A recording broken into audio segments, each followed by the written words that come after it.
അനീഷിന് മുന്നിൽ കരഞ്ഞ് ക്ഷമ ചോദിച്ചിരിക്കുകയാണ് ശോഭ വിശ്വനാഥ്. അത് മാത്രമല്ല, ഷാനവാസിനെ തൊട്ട് അവിടെ പരിശോധിക്കാനായിട്ട് മടി കാണിക്കുന്ന ജിസേലിനെ നമുക്ക് അവിടെ കാണാനായിട്ട് സാധിച്ചു.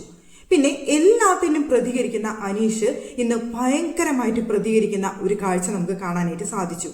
പിന്നെ അതുപോലെ തന്നെ ശോഭയെ എടുത്തു പൊക്കി കൊണ്ടുപോയി ആ ടി വിയുടെ മുകളിൽ കൊണ്ടുപോയിട്ട് ജിസേല് അങ്ങനെ അവിടുത്തെ ടി വിയുടെ കാര്യത്തിൽ ഒരു തീരുമാനം ഉണ്ടാക്കി, ബിഗ് ബോസ് വീട്ടിലെ ടി വിയുടെ കാര്യത്തിൽ. അപ്പോൾ പ്രത്യേകിച്ച് ഇത്രയും കാര്യങ്ങളാണ് പറയാനുള്ളത്. അതുപോലെ തന്നെ നമ്മുടെ അനുവിന്റെ വിഷയം, അനുവിനെ അവിടെ യക്ഷിയായി മേക്കപ്പ് ചെയ്യാനായിട്ട് ശോഭ പറയുന്നുണ്ടായിരുന്നു.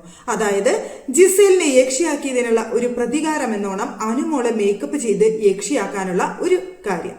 അപ്പൊ ഇതൊക്കെയാണ് ഇന്ന് നമുക്ക് സംസാരിക്കാനുള്ളത്. അപ്പൊ എല്ലാവർക്കും പുതിയ വീഡിയോയിലേക്ക് സ്വാഗതം. അപ്പോ ഇന്നുണ്ടായ സംഭവങ്ങളിൽ പ്രധാനപ്പെട്ട ഒരു കാര്യമായിരുന്നു നമ്മുടെ അനീഷുമായി ബന്ധപ്പെട്ടിട്ടുള്ള വിഷയം. അവിടെ ഓരോരുത്തർക്കും ഓരോ പണികൾ ശോഭ കൊടുക്കുന്നതിനിടയിൽ ശോഭ ചിലരുടെ അടുത്ത് സ്റ്റാച്യു എന്ന് പറയുന്നുണ്ടായിരുന്നു. അങ്ങനെ അനീഷിന്റെ അടുത്ത് കയറി സ്റ്റാച്യു എന്ന് പറഞ്ഞു. ആ സമയത്താണ് ജിസേല് നന്നായി മേക്കപ്പ് ചെയ്യും എന്നൊക്കെ അവിടെ ശോഭയുടെ അടുത്ത് അവർ വന്ന് പറയുന്നത്. ജിസേല് മറ്റുള്ളവർക്ക് മേക്കപ്പ് ചെയ്ത് കൊടുക്കുമെന്ന് പറഞ്ഞ വഴിക്ക് അവിടെ ശോഭ പറഞ്ഞു, എങ്കിൽ പിന്നെ ഒരു കാര്യം ചെയ്യ്, അനീഷിനെ മേക്കപ്പ് ചെയ്യുക എന്ന് പറഞ്ഞു. പക്ഷേ അനീഷ് അവിടെ സ്റ്റാച്യു ആയിട്ട് നിൽക്കുന്ന സമയത്ത് അനീഷിന്റെ മുഖത്ത് ചെയ്യുന്ന കാര്യങ്ങൾ അനീഷിന് അറിയാമെന്നുണ്ടെങ്കിൽ പോലും അത് എത്രത്തോളം വൃത്തികേടാണ് അല്ലെങ്കിൽ എത്രത്തോളം ഉണ്ട് എന്നുള്ളത് അനീഷിന് അറിയില്ല. അനീഷ് പക്ഷെ അതുമായിട്ട് ഫുൾ ടൈം സഹകരിച്ചു. അതിനുശേഷം അവിടെ ശോഭയുമായിട്ട് ഡാൻസ് കളിക്കുകയും അവിടെ ഇതൊക്കെ ചെയ്തു. പക്ഷേ പിന്നീട് ഇതൊക്കെ ചെയ്തിട്ടും തനിക്ക് കോയിൻ കിട്ടാതെ വന്ന സമയത്താണ് അനീഷ് ഇതിനെതിരെ പ്രതികരിച്ചത്. ഇവിടെ വന്ന ഒരു ഗസ്റ്റ് എന്ന നിലയിൽ അവിടെ ശോഭ വിശ്വനാഥ് തന്നെ അപമാനിച്ചു എന്നൊരു കാര്യമാണ് അനീഷ് അവിടെ പറഞ്ഞത്. അങ്ങനെ ഹോട്ടലിലെ GM ആയിരുന്ന ഒരു വ്യക്തിയാണ് ലക്ഷ്മി ഇതിനെതിരെ പ്രതികരിക്കുക കൂടി ചെയ്തില്ല എന്നാണ് അവിടെ അനീഷ് പറഞ്ഞത്. സംഭവം ശരിയാണ്, നമുക്കറിയാം ഹോട്ടലിൽ എന്തെങ്കിലും ഇപ്പോൾ ഒരു അനീതി കണ്ടു കഴിഞ്ഞാൽ ആ ഹോട്ടൽ ജീവനക്കാരിലെ മാനേജറോ GM ആരെങ്കിലും അസിസ്റ്റന്റ് മാനേജറോ ആരെങ്കിലും അതിനെതിരെ പ്രതികരിക്കണമായിരുന്നു. പക്ഷെ ഇവരാരും തന്നെ പ്രതികരിച്ചില്ല. ഗസ്റ്റ് വന്നിട്ട് എന്ത് ചെയ്താലും പ്രശ്നമില്ല എന്നൊരു മട്ടായിരുന്നു അവർക്കെല്ലാവർക്കും ഉണ്ടായിരുന്നത്. ഇപ്പൊ നമുക്ക് തന്നെ അറിയാം, ഷിയാസ് കൊണ്ടുപോയിട്ട് അനുമോളുടെ ആ പാവേനെ പ്ലാച്ചീനെ എടുത്ത് എറിഞ്ഞ സമയത്ത് പോലും ഒരാൾ പോലും പ്രതികരിച്ചില്ല. അവിടെ അക്ബർ പറഞ്ഞത് എറിയാണെന്നുണ്ടെങ്കിൽ നല്ല ദൂരത്തേക്ക് പുറത്തേക്ക് എറിഞ്ഞ് കളഞ്ഞേക്കണേ എന്നാണ് അവിടെ അക്ബർ പറഞ്ഞത്. സാധാരണ പുറത്തുനിന്ന് വന്ന ഒരു ഗസ്റ്റ് ഇവരുടെ വീട്ടിൽ വന്ന് ഇത്രയും അധികാരം കാണിക്കുന്ന സമയത്ത് അല്ലെങ്കിൽ അത് ചോദ്യം ചെയ്യാണ് വേണ്ടത്. അത് നിങ്ങൾക്ക് ചെയ്യാനുള്ള അവകാശമില്ല. പുറത്തുനിന്ന് വന്നിട്ട് ഞങ്ങളുടെ വീട്ടിലൊരു സാധനം എടുത്ത് എറിഞ്ഞു കളയാനുള്ള അവകാശമില്ല എന്നാണ് അവിടെ അക്ബർ പറഞ്ഞിരുന്നത് എന്നുണ്ടെങ്കിൽ അക്ബറിന്റെ ഗ്രാഫ് ഒന്ന് പൊട്ടിക്ക് ഉയർന്നേനേ ഞാൻ പറയുള്ളൂ. അതവിടെ പറഞ്ഞില്ല. അത് തന്നെയാണ് ഇപ്പൊ അനീഷും അവിടെ പറഞ്ഞത്. ഒരു GM എന്നുള്ള നിലയിൽ എന്നെ ഒരു സ്റ്റാഫിനെ അപമാനിക്കുന്ന സമയത്ത് അത് നോക്കി നിൽക്കല്ലാതെ അതിനെതിരെ പ്രതികരിക്കുക പോലും ചെയ്യാതെ ആ അപമാനം മുഴുവൻ ഏറ്റുവാങ്ങിയിട്ടും തനിക്ക് സ്റ്റാർ തന്നില്ല. സ്റ്റാർ മറ്റുള്ളവർക്ക് ഒരു പണിയും ചെയ്യാതിരുന്നവരെ, ഒരു പണിയും അല്ല, കിച്ചണിൽ അവർ പണിയെടുത്തിരുന്നു, പക്ഷേ അവരെക്കാൾ കൂടുതൽ പണിയെടുത്ത ഞങ്ങൾക്ക് ഒരു സ്റ്റാറും അവർക്ക് 2 സ്റ്റാറും കൊടുത്തു എന്ന് പറഞ്ഞുകൊണ്ടാണ് അവിടെ അനീഷ് അവിടെ സമരം ചെയ്തത്. അതിനുശേഷം ഷാനവാസ് വന്ന് ആ സമരമൊക്കെ അവസാനിപ്പിച്ച് ഭക്ഷണം കഴിക്കണം എന്നൊക്കെ പറഞ്ഞ അനീഷിന് ഭക്ഷണമൊക്കെ കൊടുത്തു. എന്നിട്ട് ഗുഡ് നൈറ്റ് പറഞ്ഞ് പോകുന്ന സമയത്ത് അവിടെ ഷിയാസിന്റെ അടുത്ത് അനീഷ് ഗുഡ് നൈറ്റ് പറഞ്ഞു. അപ്പൊ തൊട്ടടുത്ത് തന്നെ ശോഭ ഇരിക്കുന്നുണ്ട്. ശോഭയുടെ അടുത്ത് അവിടെ ഗുഡ് നൈറ്റ് പറഞ്ഞില്ല. അപ്പൊ ശോഭ എനിക്കില്ലേ എന്ന് ചോദിച്ചപ്പോൾ മൈൻഡ് ചെയ്യാതെ അനീഷ് അവിടെ പോയി. അത് ശോഭയ്ക്ക് ഇത്തിരി ഹേർട്ടായി. പിന്നീട് ശോഭ അനീഷിനെ വിളിച്ചിരുത്തി ഒറ്റയ്ക്കിരുന്ന് സംസാരിച്ച സമയത്ത് അവിടെ ശോഭ പറയുന്നുണ്ട്, എനിക്ക് ഇത്തിരി ബഹുമാനമുള്ള വ്യക്തിയായിരുന്നു നിങ്ങൾ, കുറച്ച് സമയം മുന്നിൽ വരെ നിങ്ങൾ എൻ്റെ അടുത്ത് ഗുഡ് നൈറ്റ് പറയാതെ പോകുന്നത് വരെ എന്ന് പറഞ്ഞുകൊണ്ട് ശോഭ അവിടെ ഇമോഷണലായി. അത് കണ്ട സമയത്ത് അനീഷിന്റെ ഗെയിമിൽ നിന്ന് പുറത്തേക്ക് വന്നു.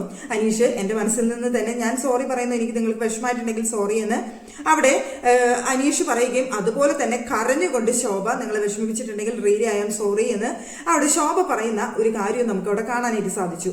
അവിടെ അനീഷിന്റെ ഗെയിമിനെ സംബന്ധിച്ചിടത്തോളം അനീഷ് പറഞ്ഞത് ശരിയാണ്. അനീഷിന്റെ ഗെയിം ആയിരുന്നു അത് അനീഷ് പറഞ്ഞത് ശരിയാണെന്ന് ഞാൻ പറയുള്ളൂ. പക്ഷേ അവിടുത്തെ ഒരു മത്സരാർത്ഥിക്ക് അത് ഹേർട്ട് ആയിട്ടുണ്ടെന്നുണ്ടെങ്കിൽ അവിടെ സോറി പറയാനുള്ള ഒരു മര്യാദ അവിടെ ശോഭയും കാണിച്ചത് എനിക്ക് തോന്നുന്നു അത് ശോഭയ്ക്ക് അത്രയും ഹേർട്ടായി അല്ലെങ്കിൽ അത്രയും വിഷമായി എന്നുള്ളത് കൊണ്ട് തന്നെയാണ് ശോഭ അത് പറഞ്ഞതിനോടും എനിക്ക് തോന്നുന്നു ശോഭയുടെ നല്ല മനസ്സ് ആ സമയത്ത് ശോഭയ്ക്ക് അത്രയും വിഷമായതുകൊണ്ട് അത് നല്ല കാര്യമായിട്ടാണ് എനിക്ക് തോന്നിയത്. പരസ്പരം അത് പറഞ്ഞ് സോൾവ് ചെയ്തത് അവിടെ വേണമെന്നുണ്ടെങ്കിൽ അത് ഇത്ര സ്ട്രോങ് ആയിട്ട് ശോഭയ്ക്ക് നെക്സ്റ്റ് ഡേ അത് ഗെയിമായിട്ട് പിടിക്കാമായിരുന്നു. പക്ഷെ അത്രയ്ക്ക് സ്ട്രോങ് ആവാനായിട്ട് അവിടെ ശോഭയ്ക്ക് കഴിഞ്ഞില്ല എന്നുള്ളതാണ്. വേണമെങ്കിൽ അത് ഗെയിമായിട്ട് ശോഭയ്ക്ക് മുന്നോട്ട് കൊണ്ടുവരുന്നു, ശോഭയ്ക്ക് അതിന് കഴിഞ്ഞില്ല. അങ്ങനെയാണ് ഇപ്പോൾ നമ്മുടെ ശോഭ കരഞ്ഞുകൊണ്ട് അനീഷിന്റെ അടുത്ത് ക്ഷമ ചോദിക്കേണ്ട ഒരു സിറ്റുവേഷൻ വന്നത്. ഇതുപോലെ തന്നെയായിരുന്നു നമ്മുടെ അനുമോളുടെ കാര്യവും. അനുമോളുടെ കാര്യം അവിടെ സംസാരിക്കുന്ന സമയത്ത് എന്റെ ഫോട്ടോ ഇവള് യക്ഷിയെ പോലെ ആക്കി എന്ന് ജിസേൽ അവിടെ ശോഭയുടെ അടുത്ത് പരാതി പറഞ്ഞ സമയത്ത് ഇവളെ മേക്കപ്പ് ചെയ്ത് യക്ഷിയാക്കൂ എന്ന് പറഞ്ഞുകൊണ്ട് അനുമോളെ മേക്കപ്പ് ചെയ്ത് യക്ഷിയാക്കുന്നുണ്ടായിരുന്നു. ഇതൊക്കെ എപ്പിസോഡിൽ മുക്കിയിട്ടോ, ഇതൊക്കെ ലൈവിലുണ്ടായിരുന്ന കാര്യങ്ങളാണ്. ഇതൊന്നും തന്നെ എപ്പിസോഡിൽ ഉണ്ടായിരുന്നില്ല. അത് മറ്റൊരു കാര്യം, എന്തിനോ വേണ്ടി കാണിക്കുന്ന ഒരു എപ്പിസോഡായിട്ടാണ് നമുക്ക് എപ്പിസോഡ് കാണുന്ന സമയത്ത് തോന്നുന്നത്. കാര്യമായിട്ടുള്ള ഒരു കണ്ടന്റും എപ്പിസോഡ് നോക്കി കഴിഞ്ഞാൽ നമുക്ക് കാണാനായിട്ട് സാധിക്കില്ല. അവർക്ക് വേണ്ട ഒന്ന് രണ്ട് കാര്യങ്ങൾ അതിൽ ഉൾപ്പെടുത്തിയ എപ്പിസോഡ് അവസാനിപ്പിക്കും. ഏകദേശം ഈ 1 മണിക്കൂറിന്റെ ഉള്ളിൽ അവർ എന്ത് കാണിക്കാനാണ്? ആ ഒരു ചുരുങ്ങിയത് എന്തെങ്കിലും കാണിച്ച് എപ്പിസോഡ് കഴിയും. സത്യം പറഞ്ഞു കഴിഞ്ഞാൽ ലൈവ് കണ്ടാലേ നമുക്ക് കാര്യങ്ങളെ അവിടെ എന്താണ് നടന്നതെന്ന് കൃത്യമായിട്ട് മനസ്സിലാക്കാനായിട്ട് സാധിക്കുള്ളൂ. അപ്പൊ അത് തന്നെയാണ് അവിടെ ഉണ്ടായത്. അനുമോളെ യക്ഷിയായിട്ട് മേക്കപ്പ് ചെയ്തിട്ട് അനുമോള് ഒരുപാട് നേരം അവിടെ നടന്നിരുന്നത് ആ ഒരു മേക്കപ്പ് ലുക്കിലാണ്. പക്ഷെ അനുമോൾ അത് അതിന് ആരോട് പരാതി പറയുന്നൊന്നും നമ്മൾ കണ്ടില്ല. ഇപ്പൊ ഷാനവാസ് അല്ല, നമ്മുടെ അനീഷ് വിഷമിച്ചതുപോലെ അവിടെ അനുമോൾ വിഷമിച്ച് ഈ കാര്യത്തിൽ ഒരു പരാതി ഒന്നും പറയുന്നത് നമുക്ക് അവിടെ കാണാനായിട്ട് സാധിച്ചില്ല. പിന്നെ പറയാനുള്ള മറ്റൊരു കാര്യം എന്ന് പറയുന്നത്, നമ്മുടെ ശോഭനെ സോപ്പിട്ട് നടക്കായിരുന്നു നമ്മുടെ ജിസേല്. അങ്ങനെ സോപ്പിടലിന്റെ ഭാഗമായിട്ട് ബിഗ് ബോസ് എല്ലാവരുടെ അടുത്തും സോഫയിൽ വന്നിരിക്കാൻ പറഞ്ഞ സമയത്ത് അവിടെ ശോഭ ഇരിക്കുന്നിടത്ത് നിന്ന് ശോഭനെ തോളിൽ കയറ്റിയിട്ട്, അതായത് പുറത്ത് കയറ്റിയിട്ട് ശോഭനെ എടുത്തുകൊണ്ടുവന്നതാണ് ജിസേല്. എടുത്തുകൊണ്ടുവന്നിട്ട് വെച്ചത് ആ പ്ലാസ്മ ടിവിയുടെ മുന്നിലാണ് കൊണ്ടുവന്ന് വെച്ചത്. നേരെ ആ ടിവിയുടെ മുകളിലേക്ക് ശോഭ മറിഞ്ഞു വീഴുകയും അവിടെ അത് പൊട്ടി വീഴുകയും ഒക്കെ ചെയ്തു. സംഭവം അവിടെ ബിഗ് ബോസ് അവിടെ സാധനങ്ങൾ പൊട്ടി നശിപ്പിക്കാൻ പാടില്ല എന്നൊക്കെ റൂൾ ഉള്ളതാണല്ലോ. അത് ബിഗ് ബോസ് അവിടെ വിളിച്ച് പറഞ്ഞു. ആ സമയത്ത് ശോഭ എന്തെങ്കിലുമൊക്കെ ഞാനിവിടെ ചെയ്തിട്ട് പോട്ടെ എന്ന് പറഞ്ഞുകൊണ്ട് ശോഭ അവിടെ ന്യായീകരിക്കുന്നുണ്ടായിരുന്നു. സംഭവം TV വീഴുന്നതിന് മുമ്പ് ഷിയാസ് അത് പിടിച്ചതുകൊണ്ട് TV താഴേക്ക് വീണില്ല. പിന്നീട് ഇവരെ പുറത്തേക്ക് എല്ലാവരെയും ഇരുത്തിയിട്ടാണ് അത് ശരിയാക്കിയത്. അവിടെ ശോഭനെ സോപ്പിടാനുള്ള പണിയാണല്ലോ ജിസേൽ അവിടെ ചെയ്തുകൊണ്ടിരിക്കുന്നത്. പ്രത്യേകിച്ച് ആരിന്റെ ആളായതുകൊണ്ട് ജിസേലിനോട് ശോഭയ്ക്ക് ഒരു പ്രത്യേക ഇഷ്ടവും കാണും. അപ്പൊ ആ ഒരു സോപ്പിങ്ങിന്റെ ഭാഗമായിട്ട് ശോഭനെ എടുത്ത് പൊക്കി കൊണ്ടുവന്നതാണ് ജിസേൽ മാമി. പക്ഷേ പൊക്കി കൊണ്ടുവന്ന് താഴെയിട്ട് ബിഗ് ബോസ് വീട്ടില് ഒരു സംഭവം അങ്ങ് നശിപ്പിച്ചു കൊടുത്തു. അതാണ് ഉണ്ടായ ഒരു കാര്യം എന്ന് പറയുന്നത്. പിന്നെ ഞാൻ പറയുകയാണെന്നുണ്ടെങ്കിൽ ഇപ്പോൾ ഈ ഒരു ഹോട്ടൽ ടാസ്ക് എന്നുള്ളത് കൊണ്ട് ബിഗ് ബോസ് ഉദ്ദേശിച്ചത് എനിക്ക് തോന്നുന്നു ലക്ഷ്മിയും ആദില നൂറയും തമ്മിലുള്ള ഒരു ഫൈറ്റാണ് മെയിൻ ആയിട്ട് ഉദ്ദേശിച്ചെന്ന് തോന്നുന്നു. കാരണം ലക്ഷ്മിയെ GM ആയിട്ടും അവരുടെ ഈ ഹോട്ടലിന്റെ ഉടമയുടെ മകളായിട്ട് അവിടെ വന്നത് ആദിലയാണ്. അങ്ങനെ അവിടുത്തെ ഫുൾ അധികാരങ്ങൾ ഇവർ രണ്ടുപേരിലേക്കും വന്ന സമയത്ത് ആരെ അനുസരിക്കണം എന്നൊരു ചിന്ത അവിടെയുള്ള എല്ലാ മത്സരാർത്ഥികൾക്കും ഉണ്ടാവും. അതായത് അവിടെയുള്ള ജീവനക്കാർക്ക് ഇവരിൽ ആരെ അനുസരിക്കണം എന്നൊരു കാര്യം വരും. GM അനുസരിക്കണോ അതോ ഹോട്ടൽ മുതലാളിയുടെ മകളെ അനുസരിക്കണോ എന്നൊരു കാര്യം അവിടെ എല്ലാവർക്കും വരും. പക്ഷേ ഇവർക്ക് സ്റ്റാർ കൊടുക്കാനുള്ള അധികാരം ആർക്കാണ്? അത് GM-നെയാണ്, അതായത് ലക്ഷ്മിക്കാണ്. അപ്പൊ ഇവർക്ക് ലക്ഷ്മിനെ അനുസരിച്ചാലേ ലക്ഷ്മിനൊപ്പം നിന്നാലേ ഇവർക്ക് സ്റ്റാർ കിട്ടുള്ളൂ. പക്ഷേ ഹോട്ടലിന്റെ മുതലാളിയുടെ മകൾ എന്ന് പറയുന്ന ആദിലയാണ്. അപ്പൊ ആദിലനെയും അനുസരിക്കണം. ഇങ്ങനൊരു കാര്യം അവിടെ വരുന്നുണ്ട്. അപ്പൊ ഇതുകൊണ്ടൊക്കെ തന്നെ അവിടെ ലക്ഷ്മിക്കും ആദിലയ്ക്കും ഒരേ റോള് കൊടുത്തിട്ട് ഇവര് തമ്മിലുള്ള ഒരു ഫൈറ്റ് ആണ് അവിടെ ബിഗ് ബോസ് ഉദ്ദേശിച്ചത് എന്നാണ് എനിക്ക് മനസ്സിലാക്കാനായിട്ട് സാധിച്ച ഒരു കാര്യം എന്ന് പറയുന്നത്. അവിടെ ലക്ഷ്മിയും ആദിലയും തമ്മിലുള്ള നല്ലൊരു ഫൈറ്റ് ബിഗ് ബോസ് അവിടെ പ്രതീക്ഷിച്ചു. പക്ഷേ ഇവിടെ ആദില കുറേ ചൊറിയുന്നുണ്ടായിരുന്നു. ആദില ചൊറിയാതൊന്നും ഇരുന്നില്ല. ഞാനങ്ങനെ പറയുള്ളൂ. ലക്ഷ്മിയുടെ അടുത്തേക്ക് ആര് വന്നാലും അത് ആദിലയുടെ അടുത്ത് വന്ന് ചോദിച്ചിട്ടും പറഞ്ഞിട്ടും അല്ലെങ്കിൽ ലക്ഷ്മിയുടെ അടുത്ത് നിന്ന് ടേബിളിൽ നിന്ന് ഫയൽ എടുത്ത് കൊണ്ടുവരാൻ പറയുന്നു. അതുപോലെ ഓരോ കാര്യങ്ങളും അവിടെ ഓരോന്നും ശോഭ വന്ന സമയത്ത് അവിടെ ലക്ഷ്മിനെ നന്നായിട്ട് ചൊറിയുന്നുണ്ടായിരുന്നു. ആദിലനെ കൊണ്ട് നൂറയ്ക്ക് പൂവ് കൊടുപ്പിക്കുന്നു, പ്രപ്പോസ് ചെയ്യിപ്പിക്കുന്നു. അപ്പൊ നൂറ പറയുന്നുണ്ട് എന്നെ വീട്ടിൽ കേട്ടാൽ കൊള്ളാത്തവളാണ് എന്നൊക്കെ നൂറ അവിടെ പറയുന്നു. ഒക്കെ ലക്ഷ്മിയുടെ മുന്നിൽ വെച്ചാണ് ഈ പറയുന്നത്. അപ്പൊ ലക്ഷ്മിയുടെ അടുത്ത് ചോദിച്ച സമയത്ത് ലക്ഷ്മിയോട് അപ്പോഴും സ്ട്രോങ് ആയിട്ട് നിന്നു. ഞാൻ ഇത് നോർമലൈസ് ചെയ്യില്ല, ഞാൻ ഇതിന് കൂട്ടു നിൽക്കില്ല, എനിക്ക് ഇതിനോട് താല്പര്യമില്ല എന്നുള്ള മട്ടിൽ തന്നെ അവിടെ ലക്ഷ്മി ഉറച്ചു നിന്നു. അതിൽ നിന്ന് പിന്നെ മാറ്റം വരുമോ എന്ന് ശോഭ ചോദിച്ച സമയത്ത് പോലും ലക്ഷ്മി മാറ്റം വരില്ല എന്ന് തന്നെയാണ് ലക്ഷ്മി അവിടെ പറഞ്ഞത്.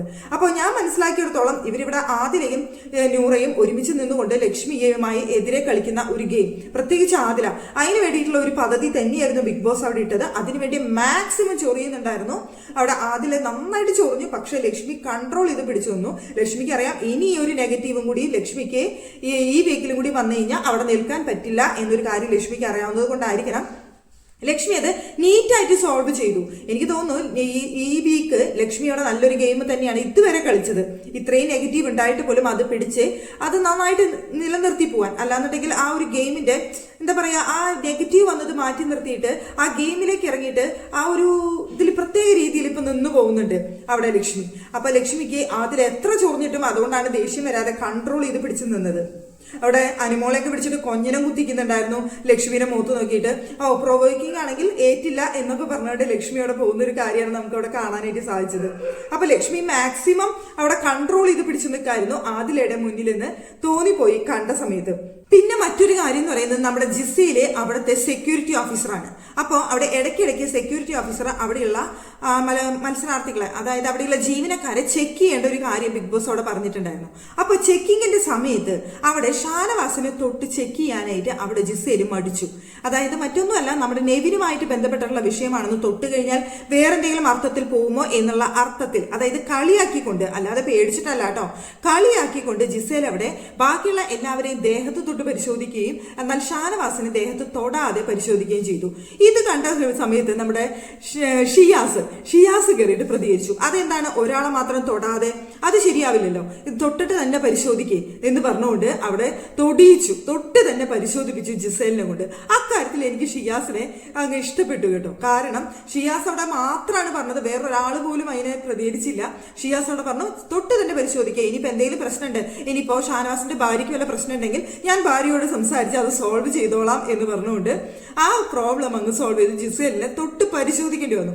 നെവിന്റെ വിഷയവുമായി ബന്ധപ്പെട്ടായിരിക്കും നെവിൻ തൊട്ടപ്പോൾ അത് ഇഷ്ടപ്പെട്ടില്ല എന്ന് അവിടെ ഷാനവാസ് പറഞ്ഞല്ലോ. അപ്പൊ ആ ഒരു വിഷയവുമായി ബന്ധപ്പെട്ടാണ് ജിസേൽ ഈ ഒരു കാര്യം ഇവിടെ കാണിച്ചത്. പക്ഷേ ആ കാണിച്ചതിന് ഒരു പ്രതികാരം എന്നോണം അവിടെ ഷിയാസ് ഒരു പണി കൊടുത്തു ജിസേലിനെ. അവിടെ ചമ്മിപ്പോയി അവിടെ എന്ന് പറയേണ്ടി വരും. അപ്പോൾ ഇതൊക്കെയാണ് നമ്മുടെ എപ്പിസോഡിൽ ഉണ്ടായിരുന്ന കണ്ടന്റുകളിൽ നിന്ന് മുക്കിയ കുറച്ച് കണ്ടന്റുകൾ. എപ്പിസോഡിൽ ഇതൊന്നും അങ്ങനെ ഒന്നും കാണിച്ചിരുന്നില്ല, ജസ്റ്റ് കുറച്ച് ഭാഗങ്ങൾ മാത്രമാണ് എപ്പിസോഡിൽ വന്നത്. പക്ഷെ ഇതെല്ലാം തന്നെ ലൈവിലുണ്ടായ സംഭവങ്ങളാണ്.